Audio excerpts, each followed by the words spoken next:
Patriarchs and Prophets, Chapter 2. The Creation. By the word of the Lord were the heavens made, and all the host of them by the breath of his mouth. For he spake, and it was. He commanded, and it stood fast. He laid the foundations of the earth, that it should not be removed forever.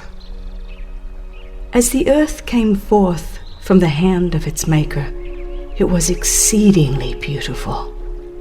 Its surface was diversified with mountains, hills, and plains, interspersed with noble rivers and lovely lakes.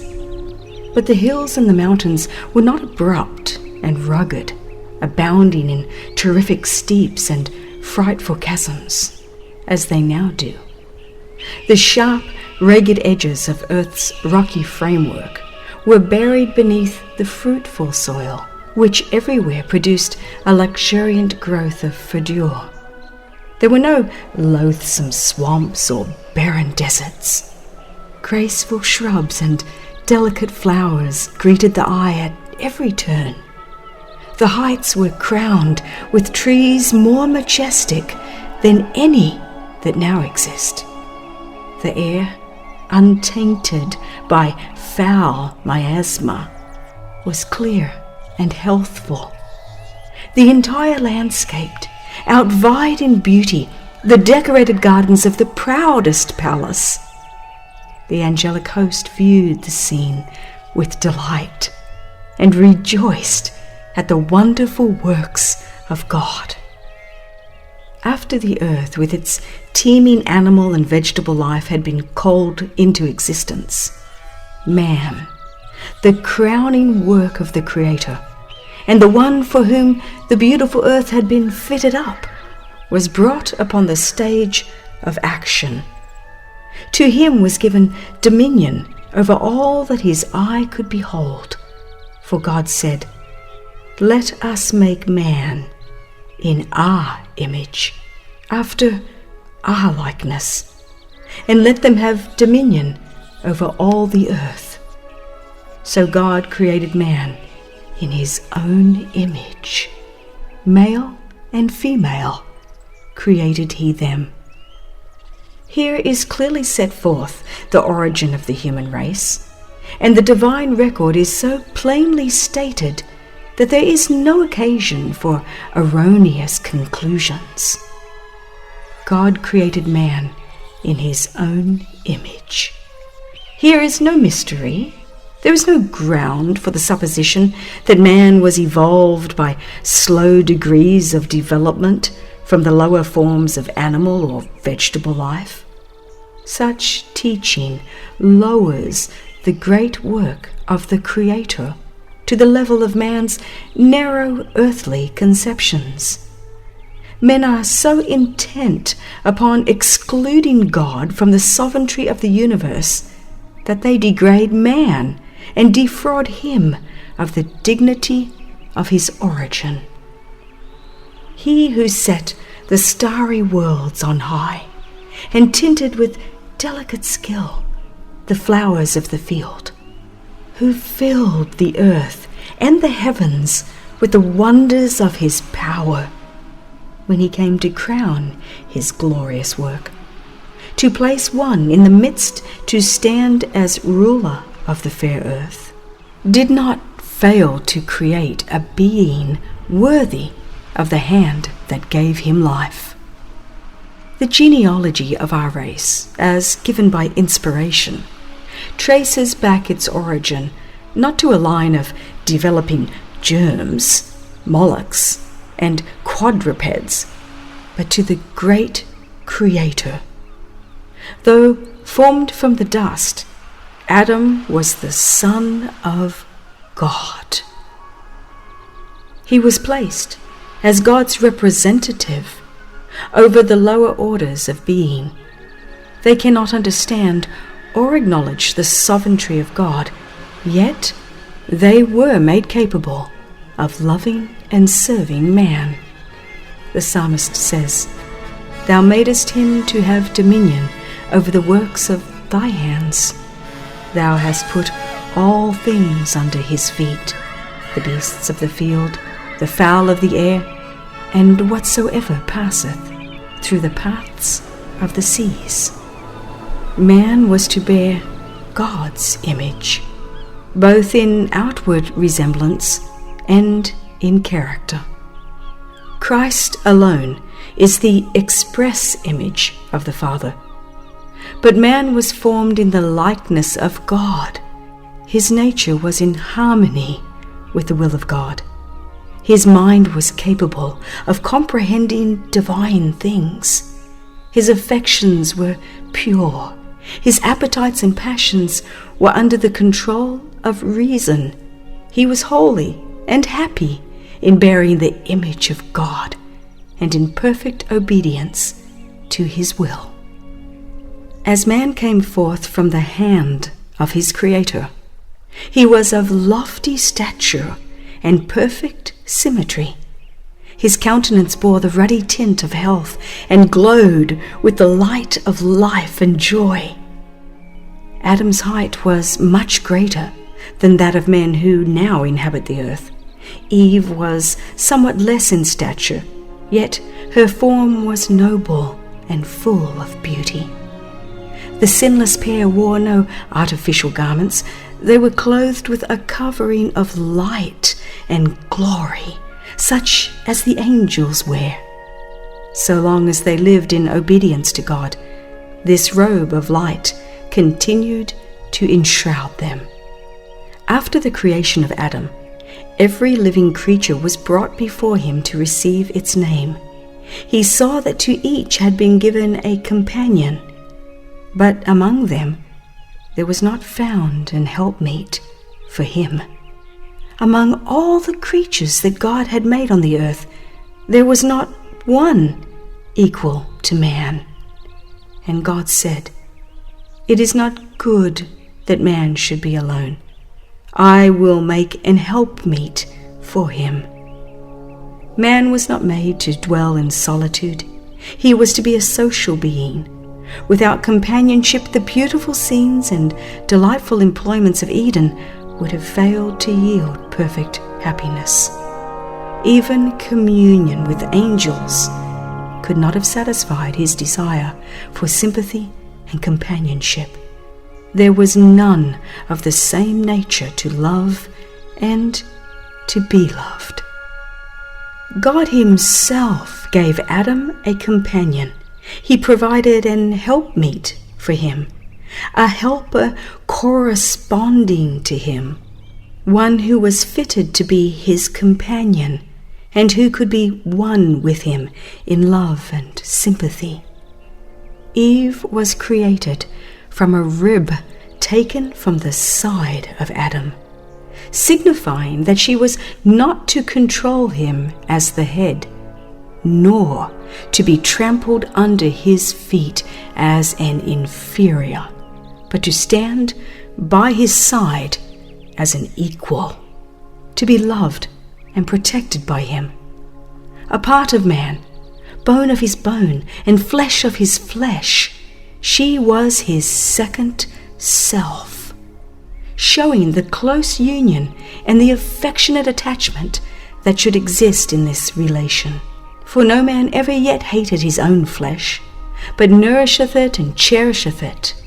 Therefore shall a man leave his father and his mother, and shall cleave unto his wife, and they shall be one. God celebrated the first marriage. Thus the institution has for its originator the Creator of the universe. Marriage is honorable.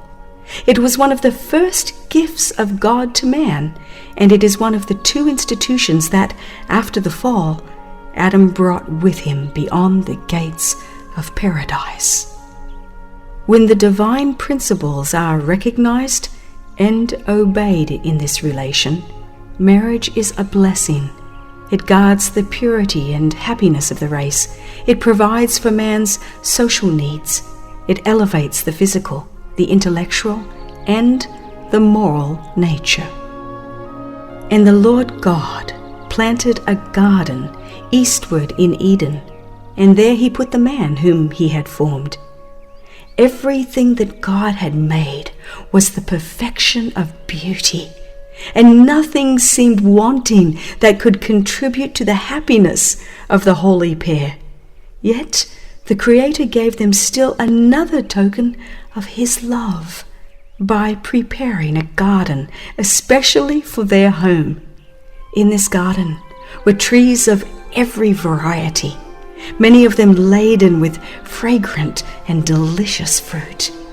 There were lovely vines growing upright, yet presenting a most graceful appearance, with their branches drooping under their load of tempting fruit of the richest and most varied hues. It was the work of Adam and Eve to train the branches of the vine to form bowers, thus making for themselves a dwelling from living trees covered with foliage and fruit. There were fragrant flowers of every hue in rich profusion. In the midst of the garden stood the tree of life, surpassing in glory all other trees. Its fruit appeared like apples of gold and silver, and had the power to perpetuate life. The creation was now complete. The heavens and the earth were finished, and all the host of them. And God saw everything that he made, and behold, it was very good. Eden bloomed on earth. Adam and Eve had free access to the tree of life. No taint of sin or shadow of death marred the fair creation. The morning stars sang together, and all the sons of God shouted for joy. The great Jehovah had laid the foundations of the earth. He had dressed the whole world in the garb of beauty, and had filled it with things useful to man. He had created all the wonders of the land and of the sea. In 6 days, the great work of creation had been accomplished. And God rested on the 7th day from all his work which he had made. And God blessed the 7th day and sanctified it, because that in it he had rested from all his work which God created and made. God looked with satisfaction upon the work of his hands. All was perfect, worthy of its divine author. And he rested, not as one weary, but as well pleased with the fruits of his wisdom and goodness and the manifestations of his glory. After resting upon the 7th day, God sanctified it, or set it apart, as a day of rest for man. Following the example of the Creator, man was to rest upon this sacred day, that as he should look upon the heavens and the earth, he might reflect upon God's great work of creation, and that as he should behold the evidences of God's wisdom and goodness, his heart might be filled with love and reverence for his Maker. In Eden, God set up the memorial of his work of creation, in placing his blessing upon the 7th day. The Sabbath was committed to Adam, the father and representative of the whole human family. Its observance was to be an act of grateful acknowledgement on the part of all who should dwell upon the earth that God was their Creator and their rightful sovereign, and that they were the work of his hands and the subjects of his authority. Thus the institution was wholly commemorative and given to all mankind. There was nothing in it shadowy or of restricted application to any people. God saw that a Sabbath was essential for man, even in paradise. He needed to lay aside his own interests and pursuits for one day of the 7, that he might more fully contemplate the works of God and meditate upon his power and goodness. He needed a Sabbath to remind him more vividly of God, and to awaken gratitude because all that he enjoyed and possessed came from the beneficent hand of the Creator. God designs that the Sabbath shall direct the minds of men to the contemplation of his created works. Nature speaks to their senses, declaring that there is a living God, the Creator, the supreme ruler of all. The heavens declare the glory of God, and the firmament showeth his handiwork. Day unto day uttereth speech, and night unto night showeth knowledge. The beauty that clothes the earth is a token of God's love. We may behold it in the everlasting hills, in the lofty trees, in the opening buds, and the delicate flowers. All speak to us of God. The Sabbath, ever pointing to him who made them all, bids men open the great book of nature and trace therein the wisdom, the power, and the love of the Creator. Our first parents, though created innocent and holy, were not placed beyond the possibility of wrongdoing. God made them free moral agents, capable of appreciating the wisdom and beneficence of his character and the justice of his requirements, and with full liberty to yield or to withhold obedience. They were to enjoy communion with God and with holy angels. But before they could be rendered eternally secure, their loyalty must be tested. At the very beginning of man's existence, a check was placed upon the desire for self-indulgence, the fatal passion that lay at the foundation of Satan's fall. The tree of knowledge, which stood near the tree of life in the midst of the garden, was to be a test of the obedience, faith, and love of our first parents. While permitted to eat freely of every other tree, they were forbidden to taste of this on pain of death.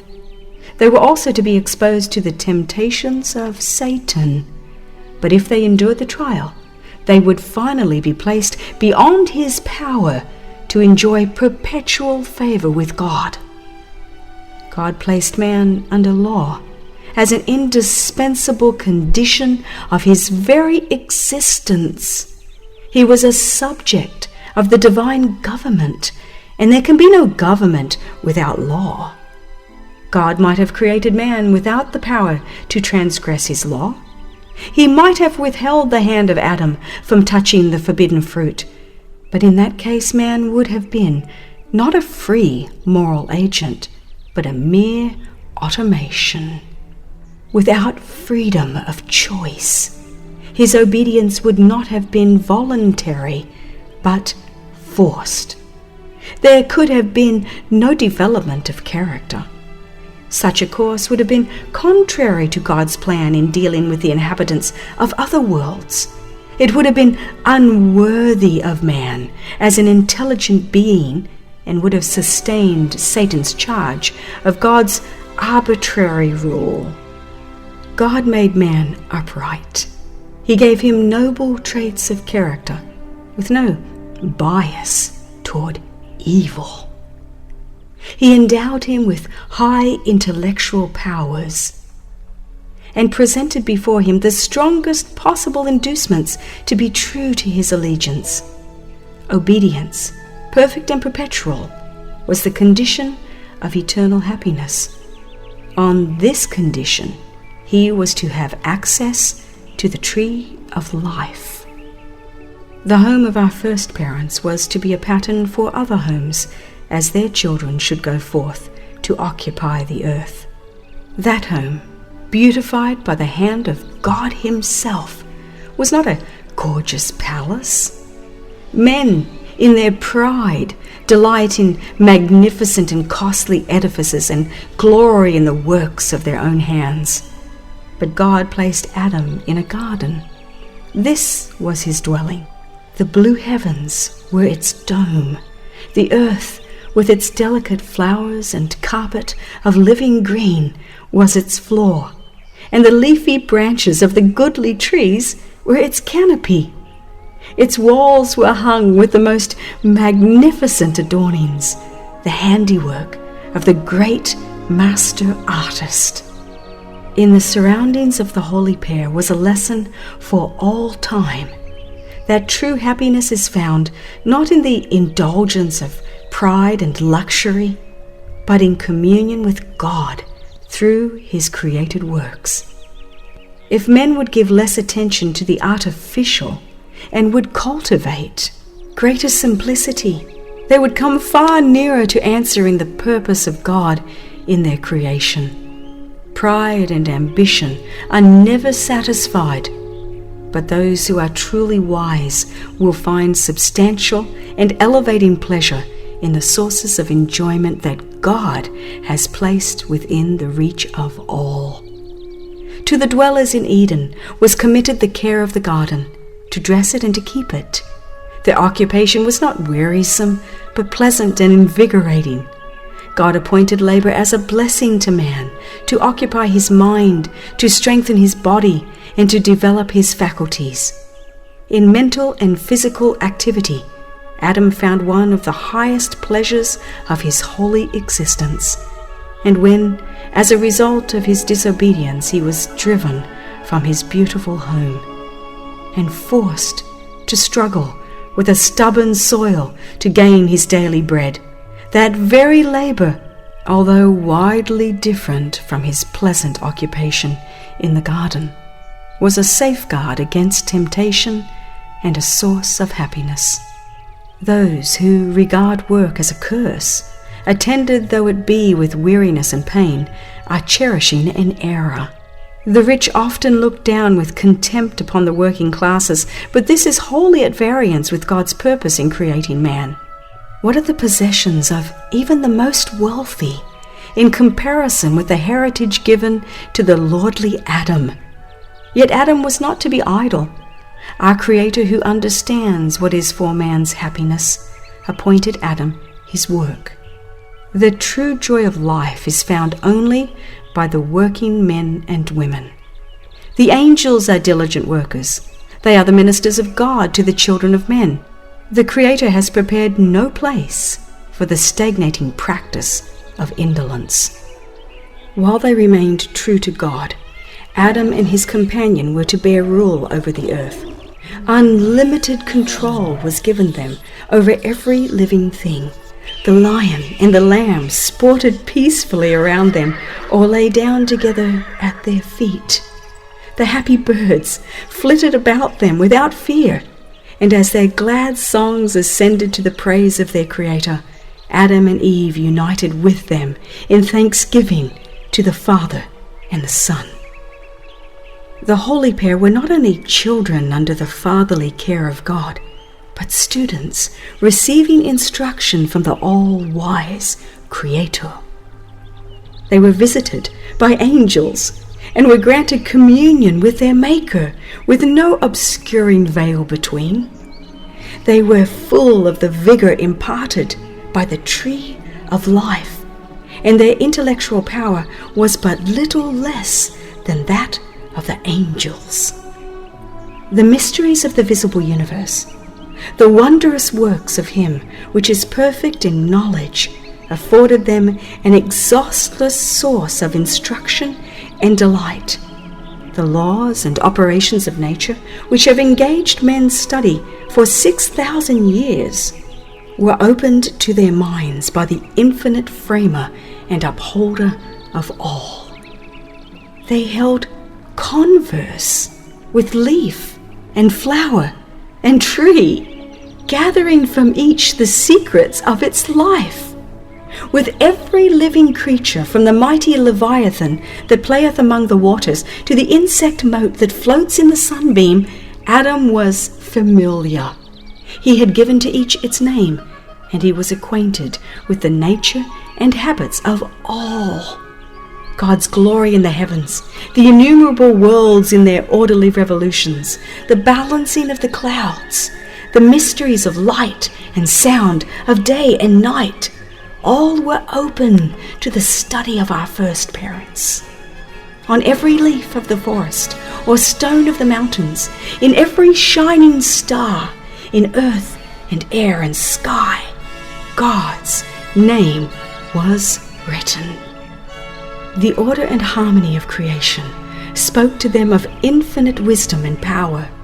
They were ever discovering some attraction that filled their hearts with deeper love and called forth fresh expressions of gratitude. So long as they remained loyal to the divine law, the capacity to know, to enjoy, and to love would continually increase. They would be constantly gaining new treasures of knowledge, discovering fresh springs of happiness, and obtaining clearer and yet clearer conceptions of the immeasurable, unfailing love of God. With every living creature, from the mighty Leviathan that playeth among the waters to the insect mote that floats in the sunbeam, Adam was familiar. He had given to each its name, and he was acquainted with the nature and habits of all. God's glory in the heavens, the innumerable worlds in their orderly revolutions, the balancing of the clouds, the mysteries of light and sound, of day and night, all were open to the study of our first parents. On every leaf of the forest or stone of the mountains, in every shining star, in earth and air and sky, God's name was written. The order and harmony of creation spoke to them of infinite wisdom and power.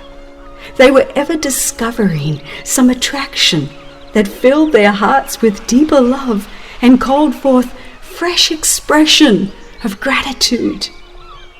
So long as they remained loyal to the divine law, their capacity to know, to enjoy, and to love would continually increase.